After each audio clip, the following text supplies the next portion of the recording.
aiwa muri yezimbabwe aiwa muzara anatona kuti mutungamiri aimbotungamira bato reTCC vaNelson Chamisa vanoexposa hypocrisy yeZANU-PF vachiexposa zvese achiti aiwa vaneZANU-PF mahypocrites zvavanoita zvavanotaura vachiri kukambena azviri izvo zvavanozofulfilla during the life after election. Muri yezimbabwe aiwa vanyasoratidza kuti aiwa vane vhiga, varatidza kuti vane chimoto. Sada muendera mberi nenyaya iyi nokurudzira ibva wasubscriber wolike wotina on the bell icon kuti rambochena maupdates anokupa pano paZim News Live. Nokuti vaNelson Chamisa vanoya vachiti in a statement addressing the nation, Chamisa highlighted several concerning developments that have unfolded within a remarkably short period, attributing them to what he described as broken politics and flawed electoral processes. Chamisa's statement underscores the profound impact of economic instability on ordinary Zimbabweans, particularly regarding the affordability of essential goods and services.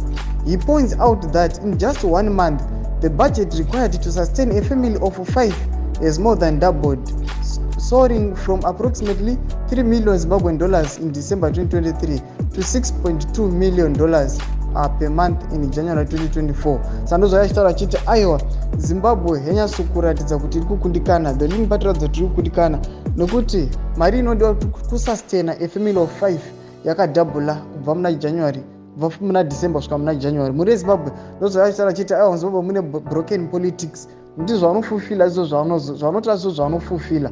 Muri yeZimbabwe chipotudza mafungiro ako kuti unoti kudii pamusoro pemashoko auya akataurwa naNelson Chamisa, wobotudza kuti munoti kudii pamusoro pawo. Pinda mucomment section medu utudze mafungiro enyu. Musaka vanosubscribe kulike pachanotina on the bell icon kuti rambochona maupdates anokupa pano paZim News Live.